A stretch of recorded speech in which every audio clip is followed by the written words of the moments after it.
Hello, welcome back. We're jumping straight back into Aria as before. Honestly, if we continue at this speed, this might be quite a lot of parts before I'm through with the story. But let's jump into it. Ashes to ashes. For the greater good. Wood never gets old. How morally sound. I'm truly amazed. No sarcasm whatsoever. Didn't you see those monsters just now? If you stay here, they'll kill you before Babylonia does. If that is what fate has in store for us, then so be it. Our bodies will turn to dust, and our souls will return to the earth. To hell with fate, there's no reasoning with you. This will be all for nothing. The sudden emergence of hetero creatures causes tension to rise between both sides. The calibration team and the refugees have reached an impasse over a meaningless prattle. A sudden cry puts a stop to the altercation. Ray! Ray? Has anyone seen Ray? Where's he? Where's my grandson? After her companion shaked her head, she shifts her gaze to the calibration team. Her look of alarm gives way to one of panic. Have you seen my grandson? She glances at each of the constructs one by one. Finally, her eyes fixate on Lucia and Liv. She runs over to Lucia and firmly grips her shoulders as if she is her only lifeline. Have either of you seen Ray? Where is he? You saw him, didn't you? My grandson. He was right next to me. Please remain calm. Who's Ray? That boy from before? She nods her head anxiously. Did he get scared in all the chaos and hide somewhere? I didn't see him. Neither did I. If you're looking for the kid, I'm pretty sure he ran to the west when all the fighting broke out. The west? But that's... She collapses to her knees as if drained of all her strength. No, don't take my Ray away from me. Lucia and Liv look over. Hey, I meant, he's just a child. He couldn't have gone far. I'm sure we can still catch up to him. Well then let's... Ray Ravens? There's no time to waste on such trivial matters. If you've got that much free time on your hands, it would be better spent guarding against attacks from hetero creatures. But... Chief Commander, Team O3's just sent a comlink.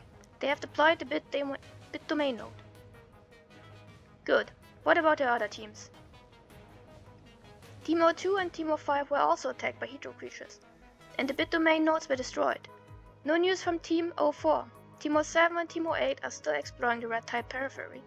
It's uncertain whether they can deploy their nodes. What is the casualty report? 30%. Hear that, Grey Ravens? You are here playing hide-and-seek while countless others are fighting up ahead. Our troops are getting wounded and giving their lives for this cause. I've given you a compromise, but it seems that you are still unable to complete your mission. Do you know whose time you are wasting in this place? You're wasting the time and lives of your comrades. We have no energy to waste on such trivial matters. If you can't persuade them to leave, use force. If you won't want to use force, then let them stay here and await their death. Our mission is far greater than their lives. Have you forgotten what the CTO said? Once the red tide spreads to the coastline, not only will the people here die, the entire Earth will fall. Why you squander your senseless kindness on such trivial matters? Have you thought about the fate of humanity for even a minute? You've abandoned the interest of the greater good for your own personal interests. I think you should go back to FOS College and read the military code until you can recite it verbatim. You disappoint me. I thought your reputation would precede itself as the chief of FOS. But I guess rotten wood can't be carved after all. Find a corner and stay out of my sight. I don't want to see you until Babylonia issues the evacuation order. Of course, if you choose to stay here and await death, I'm not within my power to say otherwise. That's exactly what someone fortunate enough to board Eden would say.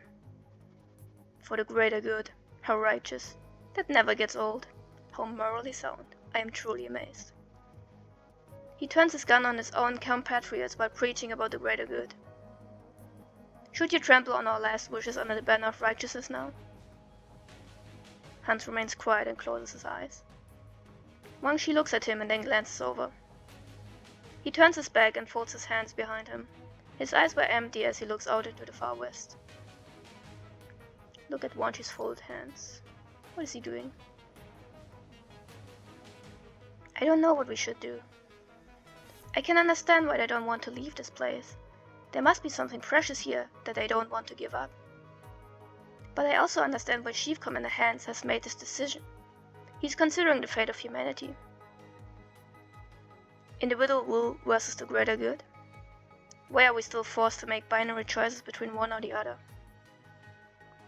The tension in the air is stifling. Refusing the company of your freed comrades, you walk outside the camp alone. The frigid wind dries your lips and face. With the current developments, this seems to be the only way to clear the whirlwind of fogs clouding your mind. You planned on coming here to think alone. However, you see a familiar figure in the corner. In what corner? Go on. Wang Shi folds his arms and leans against the cabin door. He glances over with peripheral vision and yawns. Oh, it's you. Where's your team, Commandant? He came here alone. What's with the face? You don't think I was waiting for you here, do you? That hand signal you did. That's a secret code in the FOS. Didn't you call me here? That's what the captain taught me and Kamui in his spare time. He said that all FOS commandants know it. I was just bored and it came to mind. I never thought I'd actually use it. Only then did I clearly realize that you really are from the FOS college like my captain. After all, you don't look the type. Do I not? So what is it? With the recent turn of events, the Science Council hasn't been able to fully analyze the Red Tide. But you've heard it too, haven't you? That song? Bingo. I was the first girl to find the Red Tide tributaries and break the news to Babylonia. I thought Babylonia would have a more methodical strategy, but in the end it just relied on brute force. Time is of the essence. Of course, let's save it for another time. I'm curious about something though. Grey Raven infiltrated the Ascendant's underground base and had a direct confrontation with them, correct? Not. I suspected as much. So, has your team heard this sound before? Have we? I don't actually remember. In other words, this is a special case, or a new development. Well, as a scout, our worst nightmare is a lack of intel on the battlefield. Even a minor omission can be disastrous. I understand the urgency, but implementing a strategy without knowing the whole picture. How can they guarantee that the Longinus arsenal will be enough to stop the Red Tide? You mean... I mean, a widespread attack is the best course of action based on existing intel. But that doesn't mean it's a solution to our problem. Wang Shi becomes quiet all of a sudden. Instead, he casts a sideways glance at a corner. The woman from before takes a few steps out of the corner, then kneels on the ground. I beg of you. Please, forgive my recklessness. As long as you are willing to listen to my request, I don't care what you take from me. I know you aren't interested in what we have, so please, I beg for you one more act of kindness. What's wrong? I beg you for one more act of kindness. I know asking this may seem foolish, but... Comfort her. Please help me. Help me bring back Ray. You've seen the boy. He's too small. He doesn't know what's going on. He doesn't understand. It's my fault for telling him that his father went to the nearby city to look for food. That's why he ran off to such a dangerous place. Every time he's frightened, he always wants his father to protect him. I shouldn't keep hiding this from him. You mean his father? Yes. Yes, he's my son. Where's your son now? Several days ago, he said he was going to the ruins to help us look for cans. And then he never came back. When I tried to look for him, I heard his voice. Oh. Coming from that red liquid. That's what I thought. I knew what that meant. We've lost a lot of our people that way, either from falling in or getting splashed and corrupted by it, stopping breathing after a few days. At first, many people were drawn to it. Later, everyone understood that even if the voice of a loved one came from it, they should never get close to it. Don't listen to the siren's call. Oh, that's what they call it. Fitting. But the child, Rai, he doesn't know.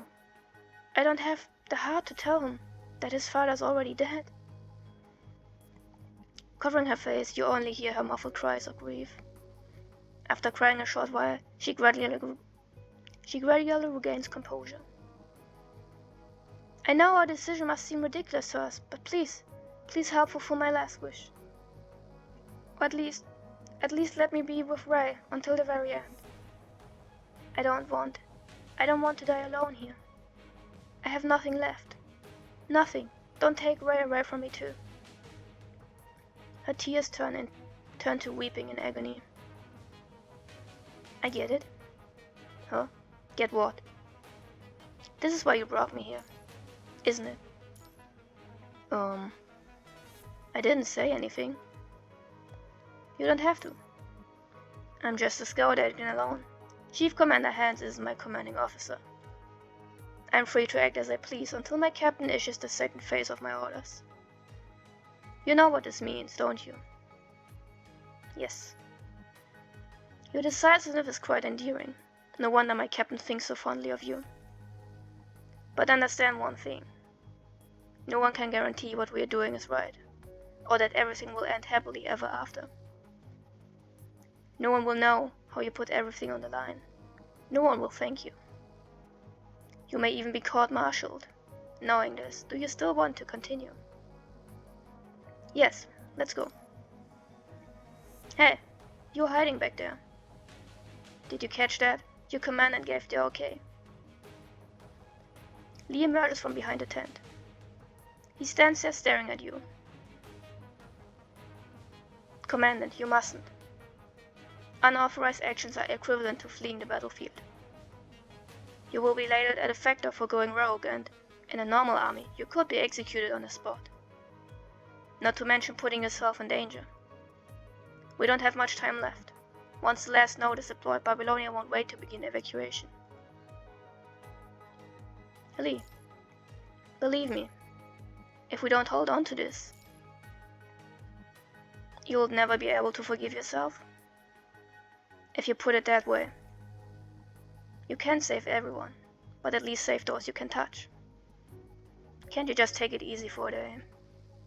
I've always trusted your judgment. You are our commandant. If you insist, then take us with you. No. You mean this time is different? You always surprise me, Commandant. You're right. If the Grey Ravens just got up and left, we'd all be labeled defectors. But now's not the time to do things by the book, right? The Grey Ravens aren't afraid of being court-martialed. If there are any criminal charges, we'll face the repercussions together. That's not it. I need you all to stay here. Lee, you know what I mean. This isn't for your own good. This is for the good of everyone.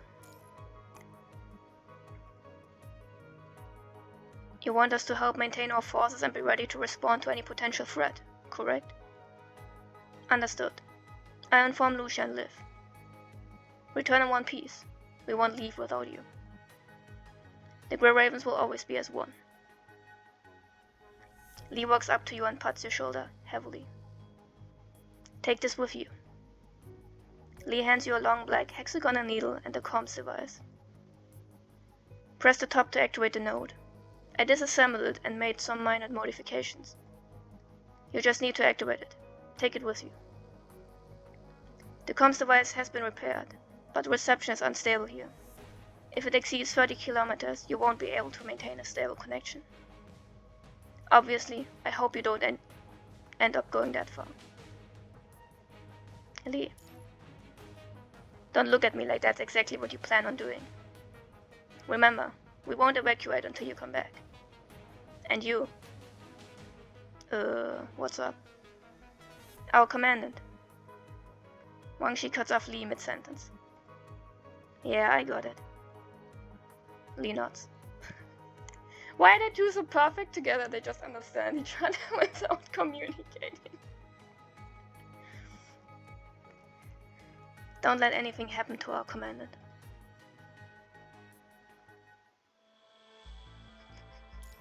I didn't expect these two to get along so well. It's actually surprising.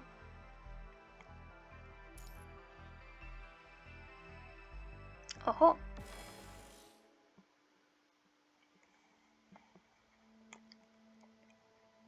The outline of the refugee camp gradually fades into the distance, and the temperature begins to drop rapidly. Unlike the wilderness, the few refugees scattered throughout the camp were enough to dispel the cold from their breath alone.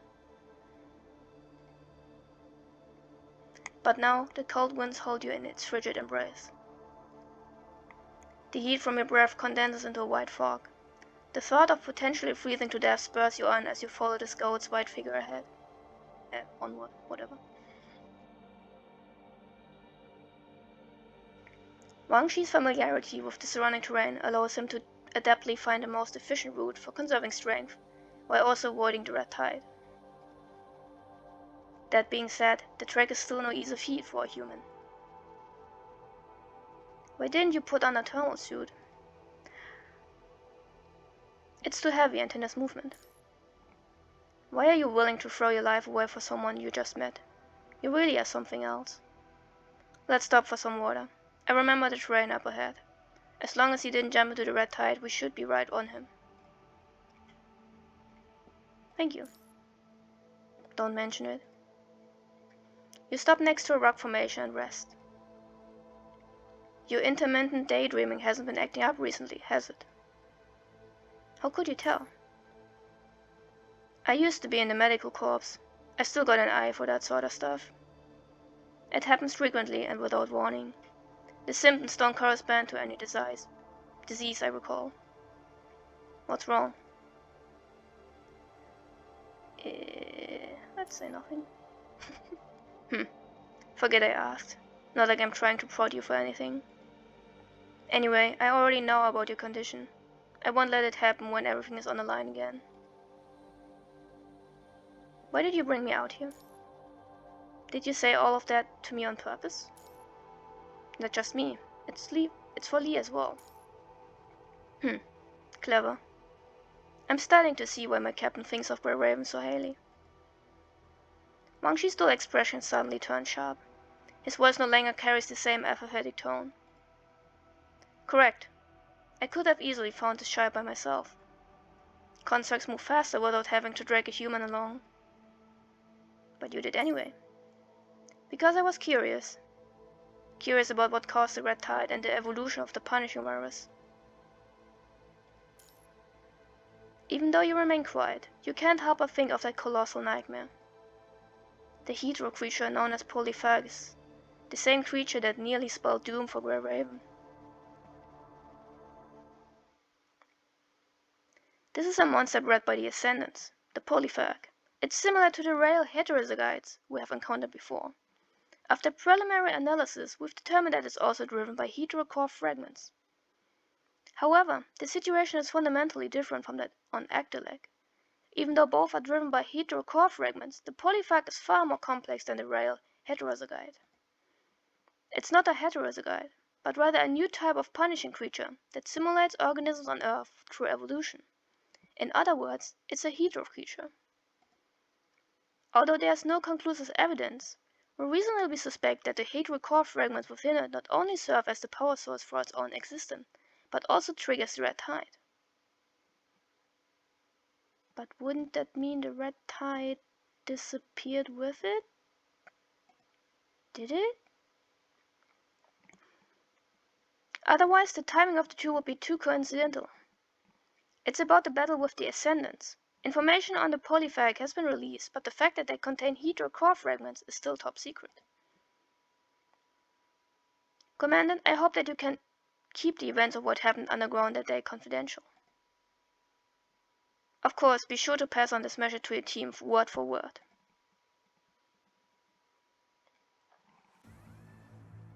Everyone has been silent about what happened that day. But we're scouts. It's not hard for us to piece together the clues. True, they were present, right? I remember. Not long after we received reports of the victory on the front line, the surging red tide suddenly went inert. I beg your pardon? You guessed it. Even with the recent surging of the red tide, it's become far less turbulent than what it once was. Even at high tide, the punishing concentration is far lower than what it once was. In other words, the red tide has weakened.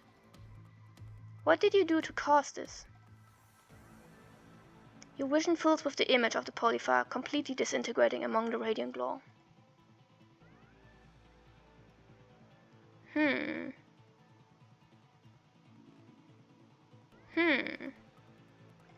Shake head. You still need to keep quiet? No matter, your answer won't have any bearing on my conclusion anyway. Even if Babylonia isn't willing to disclose any information, there's only one similarity with our current situation. Based on their pure concentration of the punishing virus, these things are essentially the same as the Hydra core encountered in the space station. Is the fragment that hit Eslam the only Hydra core fragment that fell from the space station? Oh god. Did we have some sort of meteor shower and didn't realize? Alright, never mind. I can tell by the look on your face. The once inert red tide has begun to surge once more into a tributary. We can't use conventional rules and logic to infer something like the red tide. That being said, we can't completely ignore the underlying meaning, can we? Wangshi turns his head and looks to the west. The intricate web of tributaries stretches out to the horizon. Looking across these tributaries, what do you think we should see at the end of it? At the time, Babylonia concentrated all of its energy on the prism and hit the Hydra core with pinpoint precision. Even then, they failed to completely destroy it. What makes them so confident that a widespread attack on the surface will finally put an end to this? A wider blast means that the damage output to any single target is drastically reduced. But what if, and I mean what if, the red tide has a source? Destroying the source of the red tide wouldn't cause it to disappear, but it wouldn't be able to surge relentlessly. Then we will just have to figure out an effective method to combat the red tide. We'll eliminate it sooner or later, it's only a matter of time. That's why I need you. Only commandants have the authority to deploy a bit domain node, right? Oh, are we looking for the source now? Oh. Your team member, Lee, senses this too. You're far more daring than what I imagined. Ah, that's because my captain told me about something that is written in your student manuals. What could be so interesting about student manuals? As a valedictorian of FOS College, I'm sure you know it. Exceptions prove the rule. Or something so simple, really? And destroy the battle plan. What is that sound supposed to be? A rat? So Crumb has heard that saying too. He's indeed a top student. That's why he's required to know everything. But if Kamui didn't pester him, he wouldn't have made this an interesting story. After all, I'm a sniper. The sniper's motto is reach out and touch someone. Is that a sniper's motto, really? I thought you were more indifferent to these things. You're right. I don't care about what you're tangled up in. Whether that be with them or with Chief Commander Hans, those poor people are just caught up in the universal values of the past. Then why get involved? No reason, really. I know a man who was kind to me, but I couldn't repay him, until now. Who? Wangshi's face turns blank, as if gazing at an old friend across time and space, rather than at the present situation. Just an outsider from the Golden Age. That being said, he's far more interesting than someone who drowned in the glory of the Golden Age. Wang Shi closes his eyes. Upon opening his eyes, all of his emotions have been swept away. Enough about this. There's a solution to everything, even if it might not be a common practice. I just want to use my method to see if I can solve this crisis. I just want all of this to end quickly, so I can get some proper shut-eye without having to worry about anything. What about you? Why do you want to get involved? I just think that we should never give up hope. Is that so? I see. Well, enough about this. Our top priority now is to find the kid. And the source of the red tide, apparently. Maybe?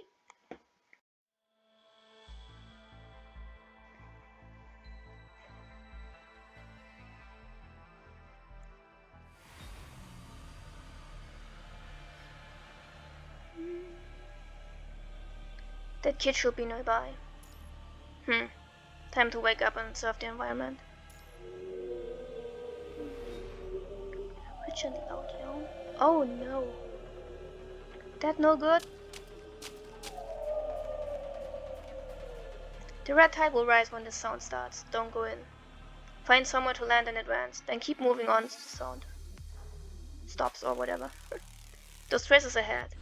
Should be footprints. Still fairly new. Must be from that kid. So... oh.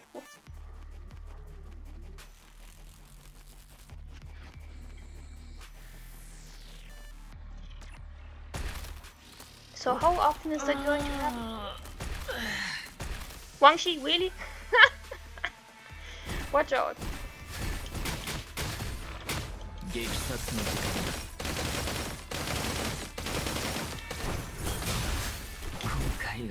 That's a few too many. Yeah, that's too many.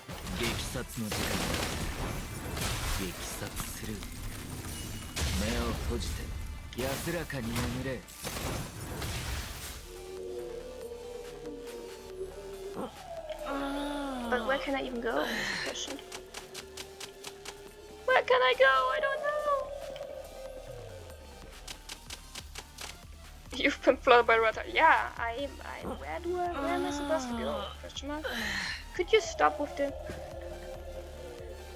Is that high enough? Okay.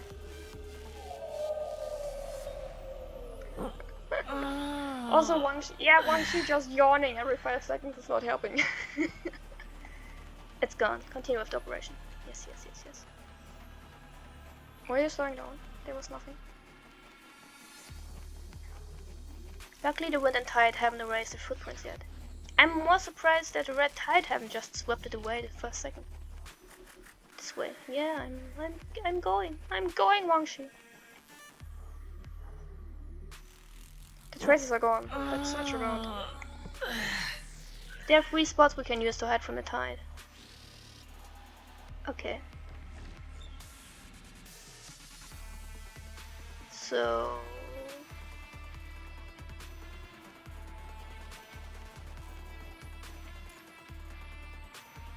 that kid might also have stopped here. Hope he didn't encounter any hydro creature or jump into the red tide himself. Or he might?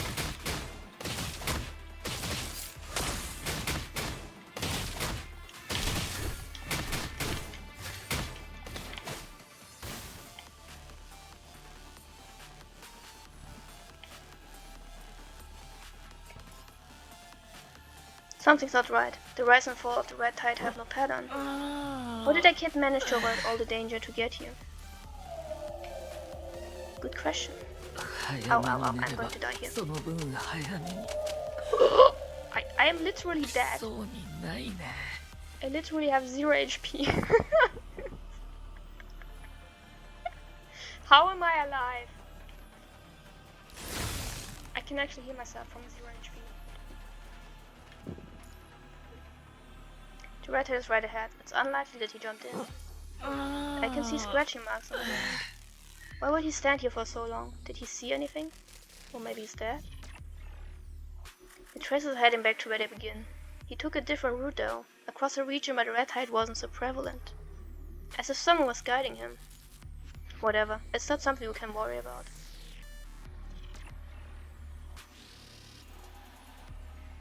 Okay.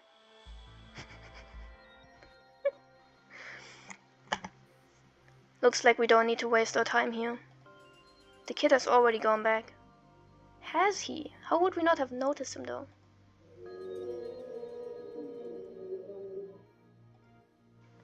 You hear the whale song again. Wang Shi's face turns grim. Want to turn back?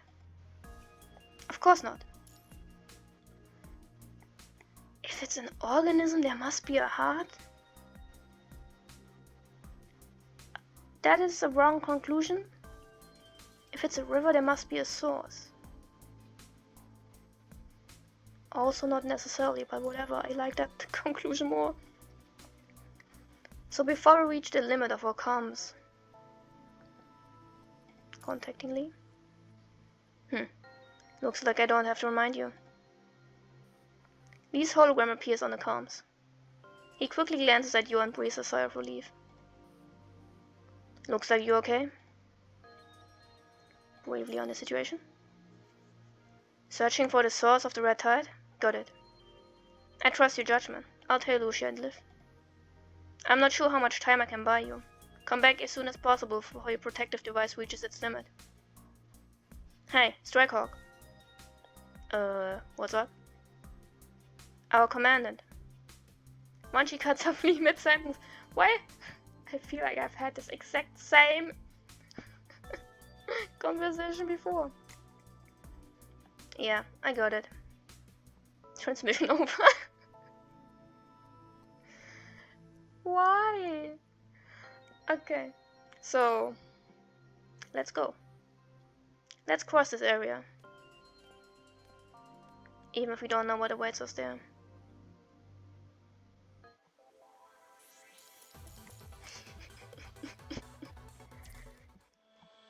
I very much expected Lee to not like Wang Shi, but instead they get along swimmingly. I'm surprised.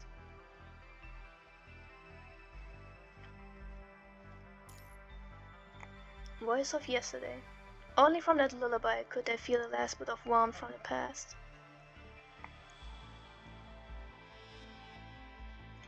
Play story.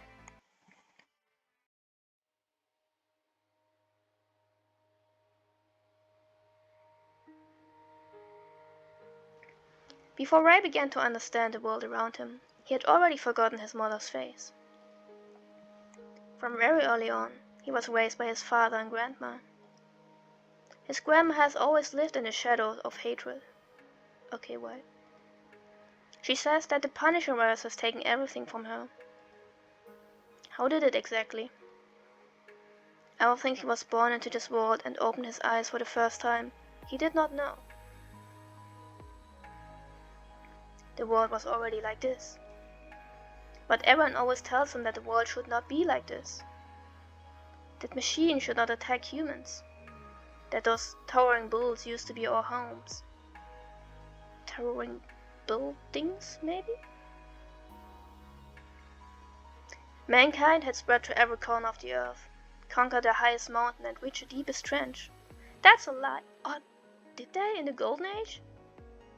I wonder how far the technology had gotten before they ended it. We were just shy of leaving this planet and spreading our footprints across the cosmos. We should not be like rats subsisting in the dark corners of an apocalyptic world. However, he had never seen that bygone era. All that remains in his hands are the vestiges of the past. Perhaps not even that. Should he be filled with hate? Toward whom? People do not blame landslides, earthquakes, tsunamis, and the cruelty of nature. When something has become a part of this world, it is no different from natural disasters. The punishing virus is no different. Is it though? It's entirely human-made, so I feel like that's different. Ray has only seen this world, so he has naturally accepted all of its cruelty. Deep within his memory, he sees the blurry image of a woman hugging him and humming an unknown song. A lullaby. At least, that's what the people of the Golden Age called it. The lyrics have been lost to time. All that remains is the melody. It's like a gentle stream of warm and tender feelings. That's the last sound left by his mother. Only from that lullaby could they feel the last bit of warmth from their past.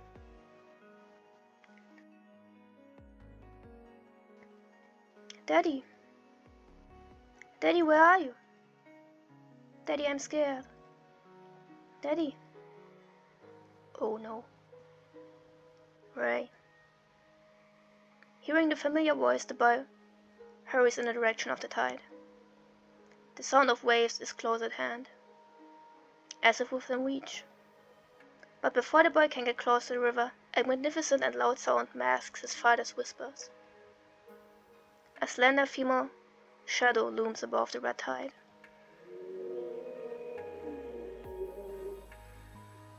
He stops in his tracks.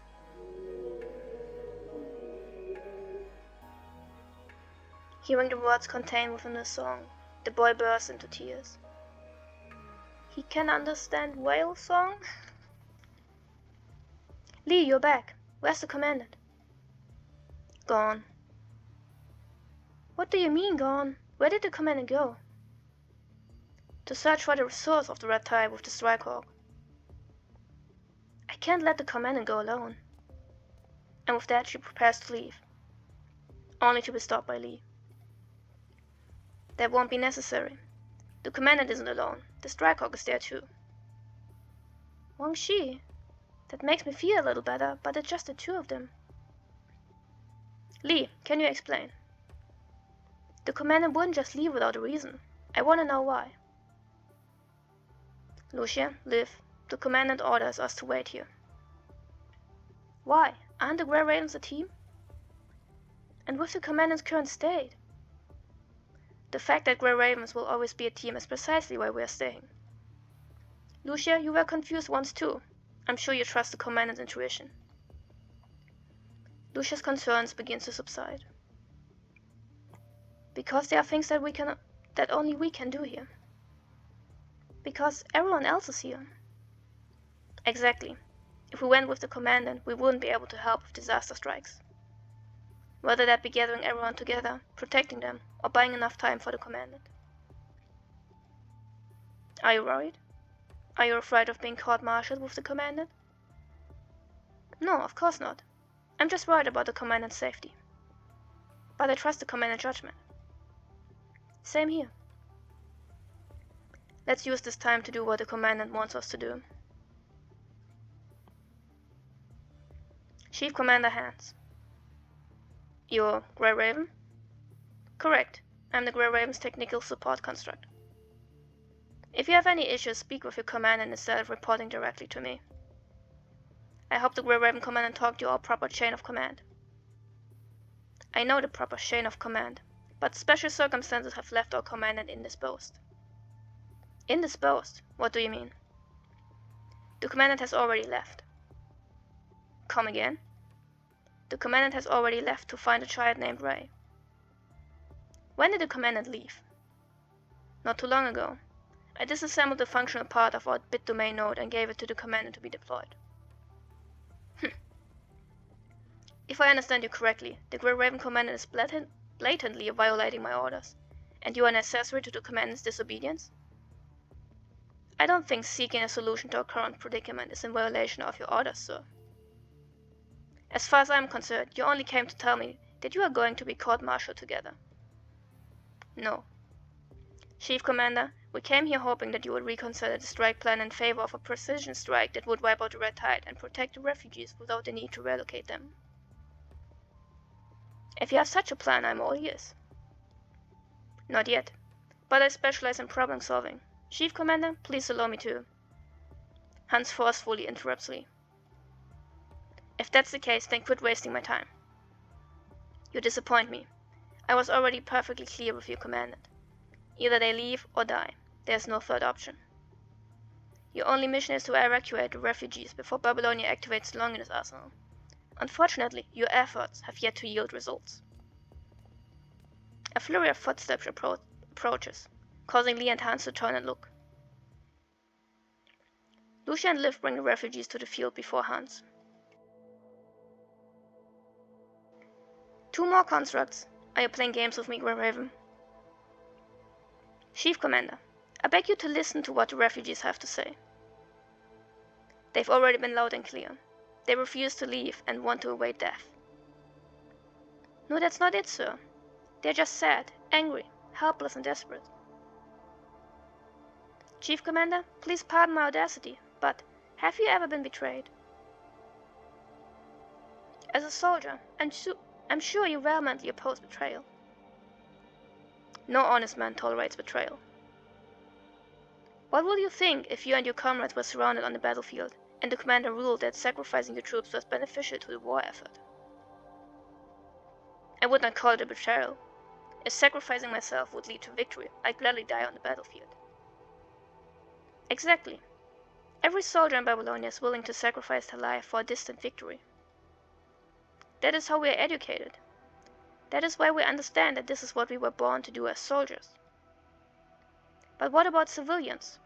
Not everyone can or must understand the meaning of a distant victory, nor will they be willing to sacrifice their will to achieve it. Do we not stand here to protect the free will of the people?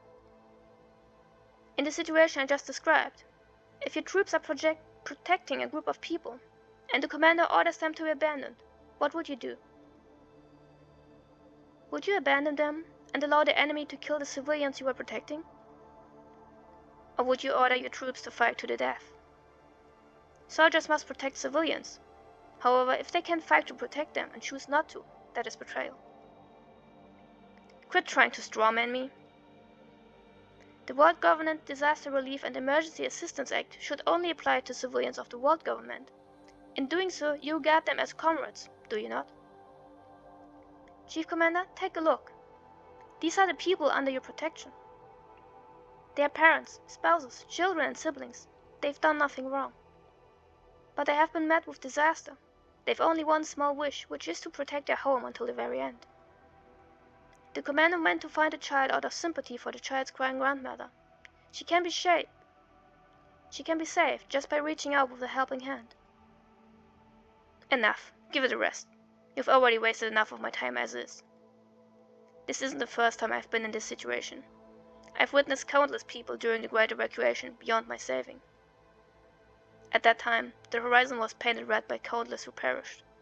The only chance of survival was up.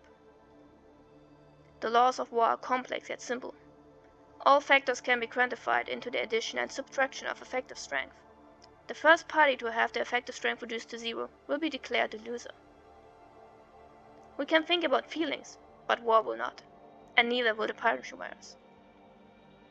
In our war against the virus, the only thing we can do is try our best to preserve our effective strength.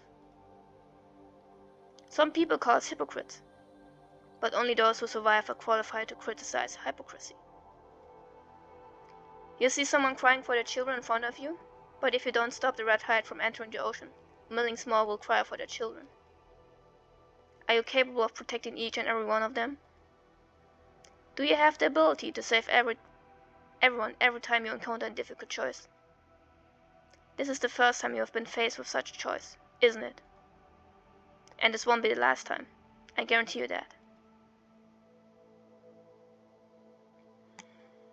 Despite being barricaded outside by the constructs guarding Hans, Liv remains persistent. This is cruelty. Chief Commander Hans, please reconsider. Not for glory or for faith. These meaningless deaths are unreasonable and avoidable. Chief Commander, we are soldiers. We stand on this land in order to protect our comrades. Whether that be the people of Babylonia or the people on Earth, we are comrades. We shouldn't turn our weapons on those we should be protecting. Chief Commander, did you hear what I said? Did you say something? We received a transmission from Timor 7. They have deployed their bit domain node. We have deployed our node. The red tide's tributary is still some distance away from us. We can't guarantee that the red tide won't flood the area within Babylonia's next orbital circle, Now is the optimal time for activating the node. Do you want to authenticate and activate the bit domain nodes now? Chief Commander? No, just... Before he could finish talking, a cry interrupts him. Ray! Ray! Behind the dunes of yellow sand, a thin figure walks toward the camp. The woman on the verge of collapse rushes forward. After seeing the boy's face, she slaps in, kneels down in the sand and hugs him tightly. Noticing that the boy shows signs of corruption, Liv rushes forward, injects a serum into the boy's arm, then quietly steps aside. The boy feels a stinging hot sensation on his face before he can even process what has happened. Sorry, Granny. I was just so scared. I wanted to find Daddy. Ray, your daddy. I found him. The woman just takes this as the boy's overactive imagination after being frightened. Really? Where did you find him?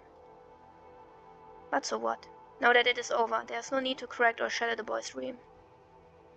Yeah, he was in that red water. I heard Daddy.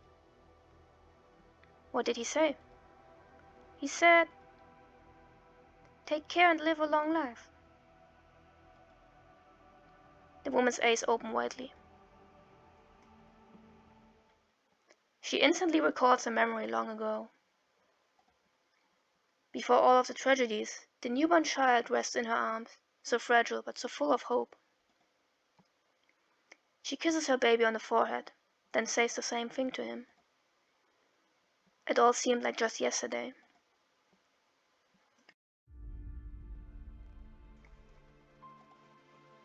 She turns to face the consort of the calibration team. No resentment, no hatred. She had exhausted all her emotions. Her voice was hoarse from crying, like a mother bear that had lost her cub. Standing off to the side, Liv instantly understood the reproach within her eyes without uttering a word. Why didn't you come sooner? At that moment, Liv gets choked up with an overwhelming sense of guilt and empathy. I mean, there isn't a lot we can do. Not now and not earlier. Why didn't we come sooner? If we just came here earlier, just a little bit earlier. If only I'd come here sooner. If only I was a bit stronger. If only I could bear some of their agony. Would I have been able to prevent this from happening? But how much earlier? A few days, weeks, years? Oh yeah, I mean, if we think that far, then sure, we could have done something different. Before the Arcadia evacuation? Or before the ensuing collapse and chaos of society? No one has an answer to this question. No one can answer this question. True.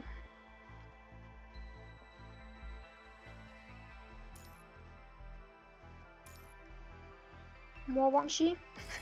Again dying in the red tide? A few hours ago. Babylonia, come in. Who shall I connect you to, Commander Hans? Connect me to President Hessen. I have a status report. Transferring comms. What is it, Hans? We have found a number of refugees in the attack zone. Understood. Anything else? Shall we proceed according to the plan? What do you suggest? The other two calibration teams are still en route, but according to visual estimates, the red tide is spreading faster than expected. Teams will have to adjust their node positions according to expand the blast area. We can only rely on handheld devices for surveying and mapping, which significantly delays the time in which we can execute the plan.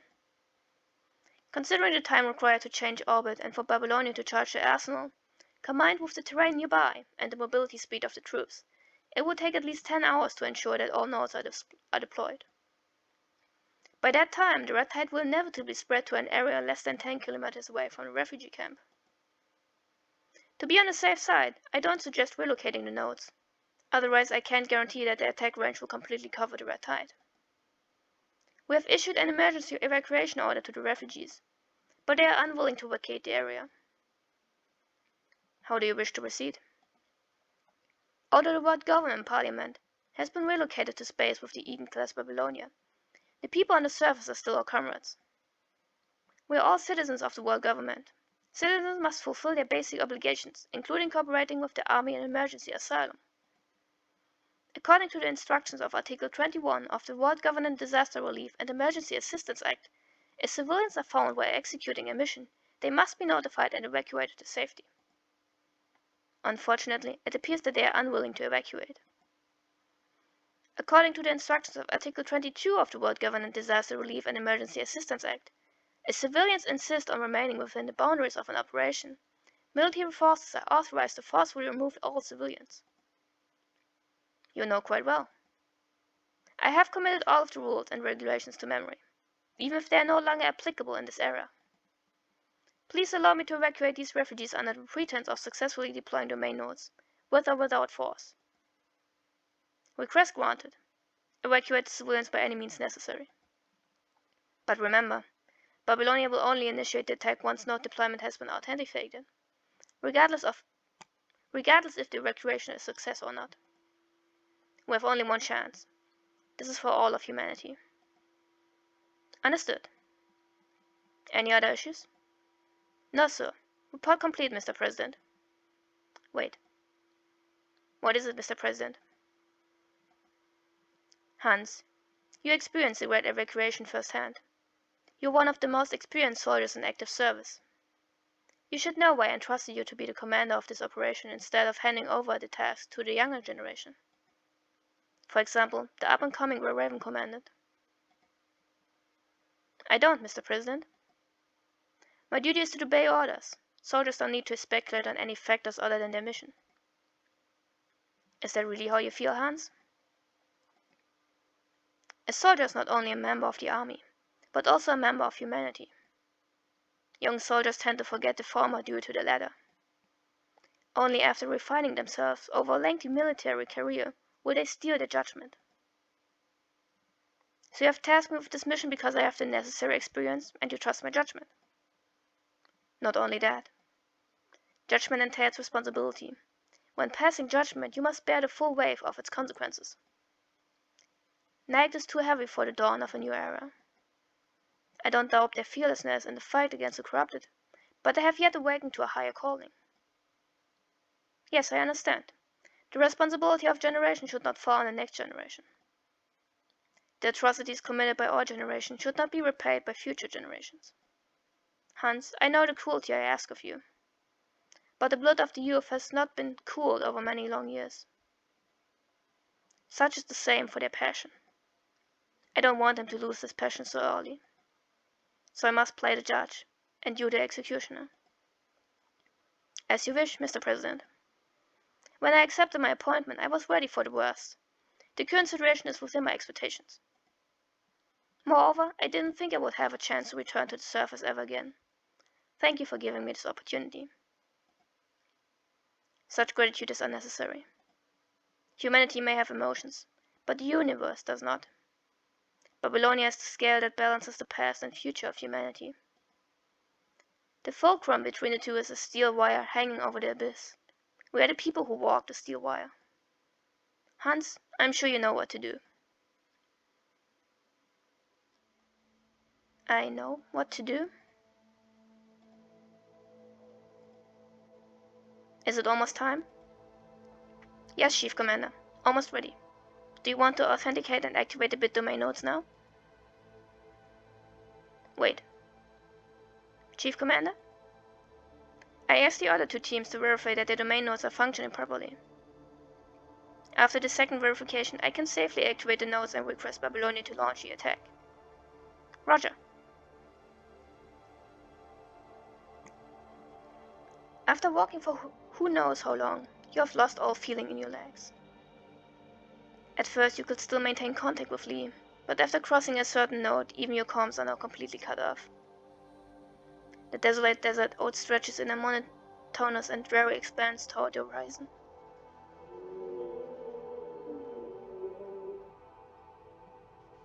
The whale song begins again, causing the red tide to continue expanding. Your consciousness floats along with the serene melody.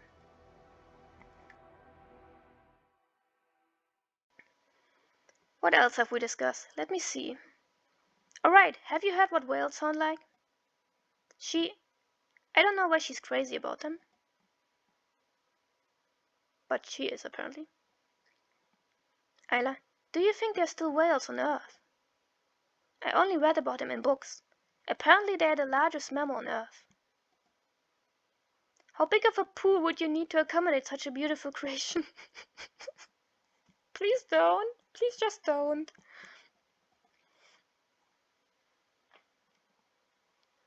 What do you think, Commander? How big of a pool would you need? Just stop it with the pool. Just don't even try. I think it would need an ocean. I agree. That's what I said. A creature that big would only fit in the ocean. The ocean? You mean the blue stuff on the model? Ah, that's sad. It's sad. Yep, exactly.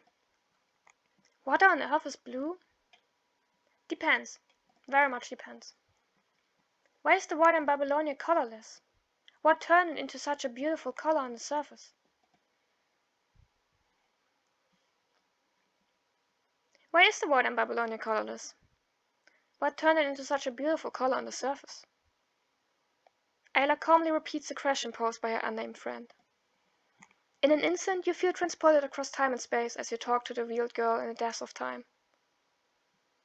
What? Because there's enough water.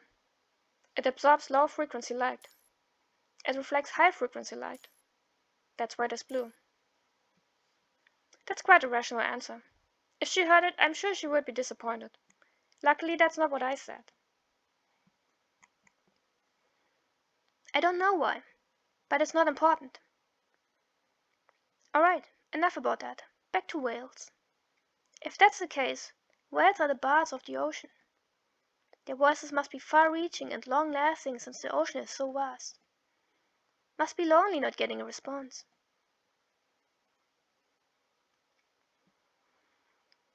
You notice something waving in front of your eyes. Zone out again. Wangxi brings his hand back. Sorry.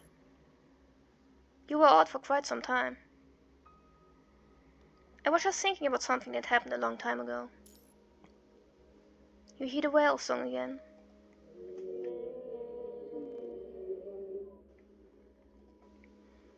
This intricate web of tributaries spread like slime mold, the source of which is unknown. Wangxi. What do you think of this sound? You think it sounds like a whale song, but the refugees call it the Siren's Call. Siren's Call?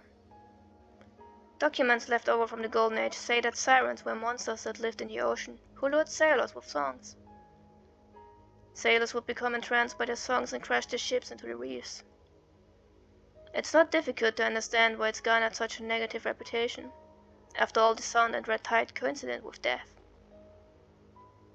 But it is.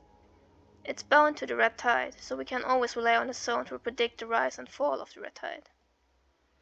Ironically, it isn't so much an alluring sound that puts people in a trance, but rather, it seems to be a reminder of the approaching red tide. Think we could follow the sound to the source? Doesn't seem like a problem. But, got any ideas? I just have a hunch. Maybe it's a cry for help. The Siren's Call is actually a cry for help. You and our member Kamui sure would get along, huh? Speaking of which, the spectrogram of his voice. Forget it, it's nothing. Spectrogram of what voice? Going upstream, you follow the sound for quite some time. The web of tributaries becomes more densely woven. The yellow sand has now turned black and grey. He drew creatures on the shore of the red tide are writhing through the sand, stone and soil. The rustling sound is like the footsteps of death. Wang Shi's lethargy was now in full restraint, leaving only seriousness and solemnity. The sound is getting closer and closer. No longer dragging out his words, his speech has become rapid and precise, as if worried about some unknown entity. Are you receiving any alerts from your protective equipment? No, not that I know of. We have enough serum to last us a while longer. Now we can rely on the sound to judge the rise and fall of the red tide to avoid it. If we proceed any further, we may have no other choice but to get up close and personal with those things. Punishing concentration is one thing, but those hydro creatures are another thing entirely. Are you sure you want to continue? We've already made it this far. Good point.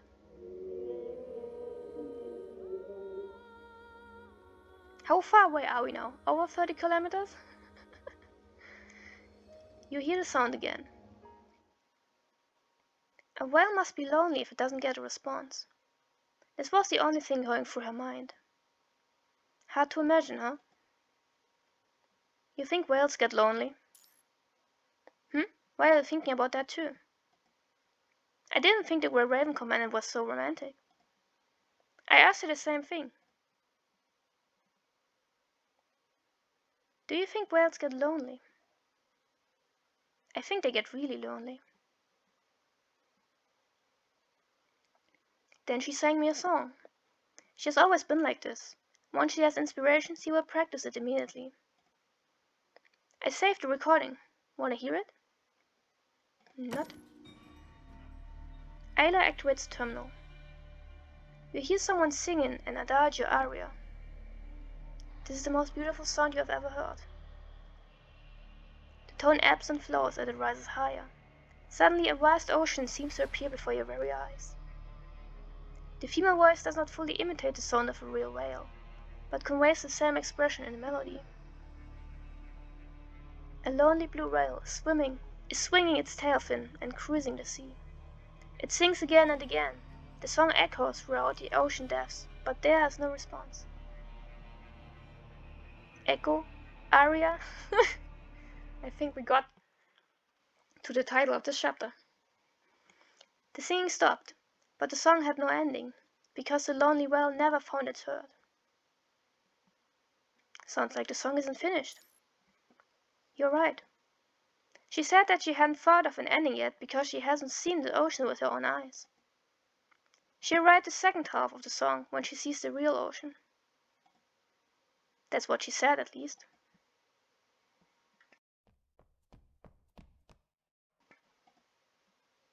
Commandant. Someone pats your shoulder forcefully.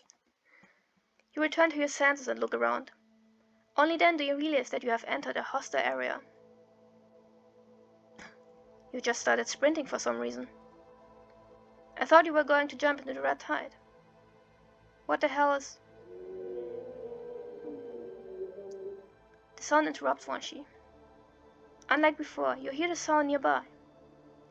Both of you turn to look toward the sound. Where is this? You hear a thunderous buzzing in the air, but the whirlwind of sand suddenly stops. Under the grey clouds, the sanguine red tide emerges into a lake. Here the tide is tranquil, reflecting like a giant mirror. Or more accurately, it's like the calm before the storm. I didn't think we'd actually find it. Wang Shi mutters to himself. In the middle of the tide stands a humanoid monster resembling a skeleton. Several steel forks of condensed punishing wires nailed to the center of the lake. Okay, that's unusual, I would say. If it were not for this hellscape, it would seem as if it was the crucified Son of God. What's that? The question seems to rouse the monster in the middle of the red tide. It struggles to raise its head and unleashes a dense but serene song.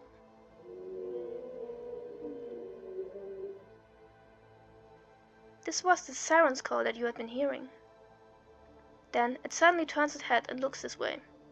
The tranquil red tide seems to suddenly take on life as it gradually inundates the surrounding land.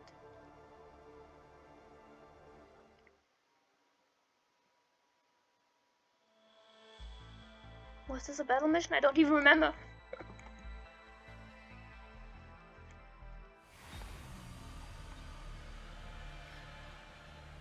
Did we already reach the boss of this chapter? Oh no.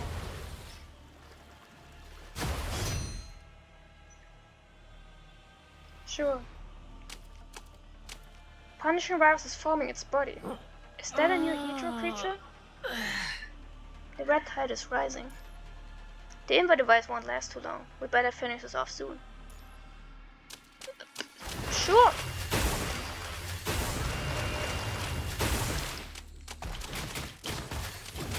If you have no other requests, why should sure, let's finish this quickly. Okay. What are you doing? Nice.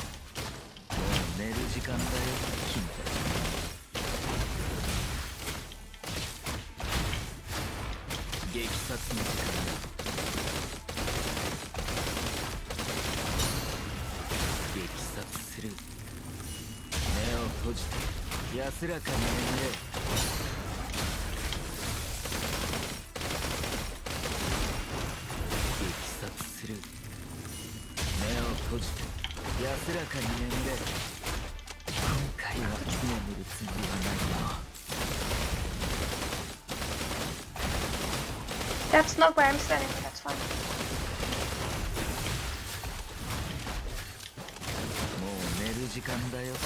Ouch. Double ouch.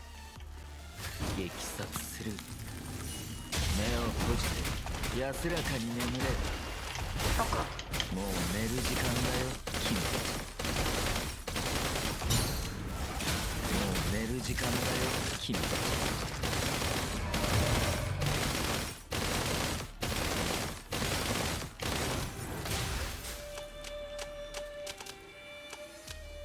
Sure.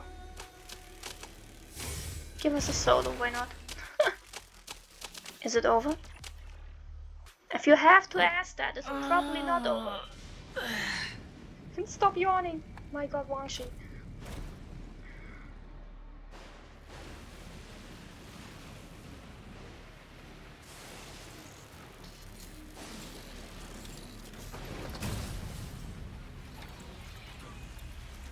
What are you doing?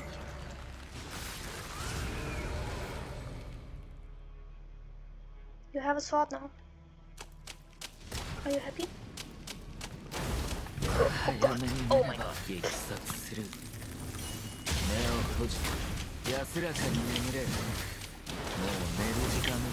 Oh my god. Could you stop?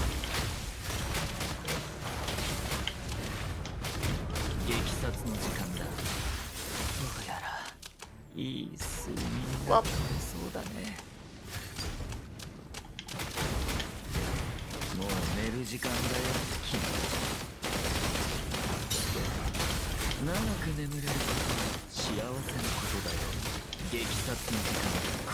Oh god. The first time fighting boss. Beautiful. Where the fuck are you? Oh my god. Ah.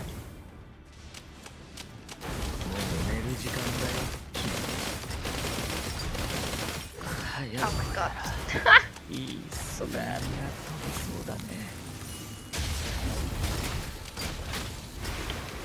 What are you doing?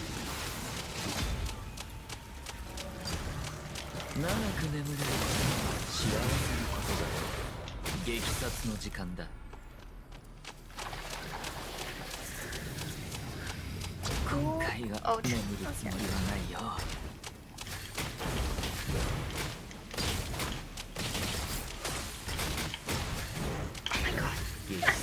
How much more often will I die here? Oh. I shouldn't ask.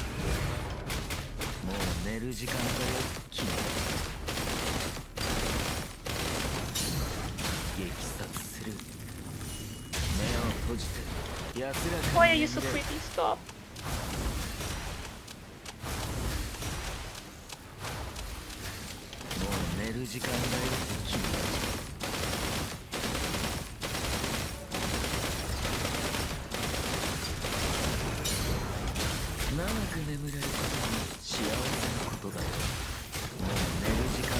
Oh god. You just had to kill me one more time, right? Just a little more time to say goodbye. Really? What am I supposed to do? Okay.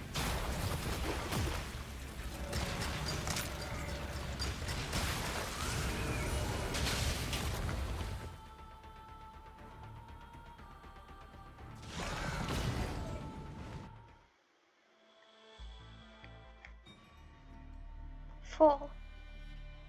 Burn. Crash. Rip. Merge. My body, does it still exist?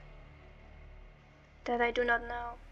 I feel as though I am just a tapestry, torn into individual strands, strands ripped out and tied to the strands of others. Soft cotton, coarse linen, sharp glass, sturdy, cold barbed wire. These barbs and blades, sharp like scalpels. I've wept and cried out in agony. Yet nothing has freed me from this eternal despair. I can only weave this pain into the fibers of my being. Echoes of desperation, incessant thoughts, deep love. Whether it's love, regret, anger, fear, or hatred, the myriad of beings, all are woven into my fibers. Someone, anyone, deliver me from it all. Anyone, please. Please hurry. Kill me.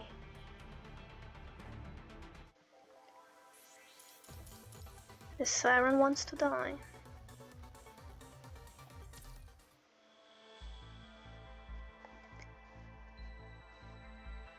We did get pretty far actually, but I really should take a break here.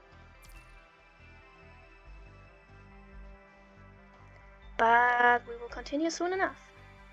Until then, thank you for watching.